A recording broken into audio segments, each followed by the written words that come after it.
आपल्या सर्वांना माहिती आहे, मागच्या 1 तारीखला सायंकाळी 7:45 वाजता 8 वाजताच्या दरम्यान शहरातील RTO ऑफिस रोड गणेशनगर येथील समर्थ ज्वेलर्स दुकानामध्ये एक रॉबरीचे अटेम्प्ट होतं. तेव्हा आम्ही अटेम्प्ट टू रॉबरीच्या गुन्हे दाखल करून विजयपूर पोलीस स्टेशनला तपास सुरू केलं होतं. त्यात जे काही इन्फॉर्मेशन होतं त्यानुसार एक ॲक्टिवा टाईप निळ्या रंगाच्या गाडीमध्ये 3 आरोपी आत आला आणि त्यांनी कोयता वगैरे वापरला आणि तिकडच्या काच वगैरे फोडून मालकांना धमकावलं, बॅग भरा वगैरे वगैरे. पण तिथून काय ओरडाओरडी झालं आणि गर्दी जमल्यामुळे त्यांनी तिथे जगा सोडून पळून गेलं. त्यानुसार आम्ही 309(4), 62, 351, 2, 3, 324, 3, 335 आणि हत्यार कायदा 425 अन्वये गुन्हे दाखल करून विजापूर नाका पोलीस स्टेशनला दाखल करून पुढील तपास सुरू केलं. हे गुन्ह्याच्या तपास दरम्यान आम्हाला जेवढं लीड होतं त्यानुसार जुनी मोडस ऑपरंडीचे आरोपी शोधणे आणि इतर तांत्रिक आणि स्थानिक पातळीवरून गुप्त माहितीदारांकडून माहिती काढून फील्डवर्क करून तपास करण्याचे काम सुरू केलं होतं.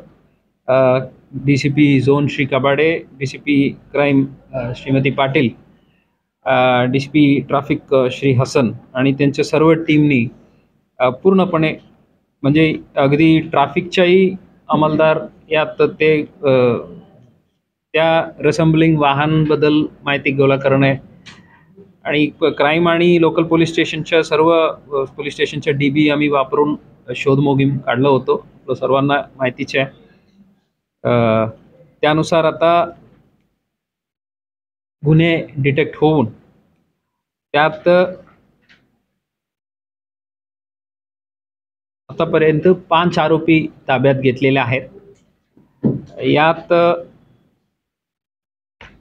स्थानिक इकडं सोलापूरच्या साहिल दशरथ गायकवाड, राहणार लिमाईवाडी, समर्थ समीर गायकवाड, सुशील मराठी शाळाजवळ, सार्थक दशरथ गायकवाड अगेन विठ्ठल मंदिर जवळ 2 नंबर झोपडपट्टी, अजिंक्य चव्हाण राहणार माळवाडी पुणे, विशाल जाधव राहणार तुळजापूर धाराशिव,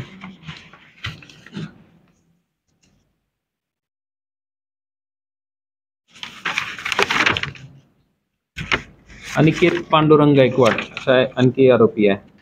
अशा हे 7 आरोपींच्या नाव निष्पन्न झालेले आहेत.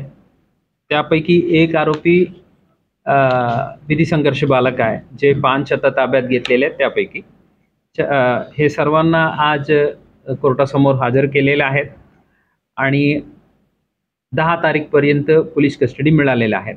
हे आता आम्ही दाखल करताना अटेम्प्ट टू रॉबरी होतं. आता हे 5 पेक्षा जास्ती जण इन्व्हॉल्वमेंट आता कळल्यामुळे ते डकायती कलम वाढू करून आम्ही आज कोर्टासमोर हजर केलेले आहेत. विशेषतः डकायती करताना असं गंभीर जखम पोचण्याच्या हत्यार बागळलेले आहेत, त्यासाठी पण विशेष कलम आम्ही लावलेले आहे. यात आरोपींनी एक पांढऱ्या रंगाच्या गाडीतून हे जे बाहेरचे 2 आहेत, अजिंक्य चव्हाण आणि विशाल जाधव, हे दोन्ही एक पांढऱ्या रंगाच्या ॲक्टिवा टाईप गाडीमध्ये आलं आणि इथं आपलं गोल्ड जिम जवळचे जे मैदान आहे तिथं त्यांनी स्प्रे पेंटनी तपास यंत्रणांना दिशाभूल करण्यासाठी स्प्रे पेंटनी गाडीचं कलर निळा बदलून घेतलं आणि घटना घडलं आणि परत जाताना पुन्हा ते पेट्रोलनी धुवून पांढरा करून सिटीतून बाहेर पडलेला आहे. अशा तपास यंत्रणाला दिशाभूल करण्यासाठी अशा कृत्य केलेलं आहेत. यात उर्वरित जे 2 आरोपी आहेत त्यांनाही लवकरात लवकर ताब्यात घेण्याचे काम आता शोध पथकांनी करत आहेत. यात सुयोगाने कुठल्याही प्रकारच्या इंजुरी नव्हतं, जखमी नव्हतं आणि कुठलाही माल पण गेलं नव्हतं. आता तरी त्यांनी गुन्ह्यात वापरलेल्या जे कोयता आहे आणि त्यांच्या इंटरपर्सनल कम्युनिकेशनसाठी वापरलेले जे मोबाईल फोन्स आहे आणि दोन्ही मोटरसायकल आता ताब्यात घेतलेल्या आहेत. ते सर्व मुद्देमाल आता जप्त करून पुढील तपास आता पोलीस स्टेशन च्या PI श्री वराळे करत आहेत. आणि या कामात DCP श्री हसन, श्री कबाडे, डॉक्टर पाटील यांच्यासोबत ACP Shri Mane, Shri Pawar, crime PI Shri Mane, police स्टेशनचे प्रभारी अधिकारी श्री दादा गायकवाड आणि संपूर्ण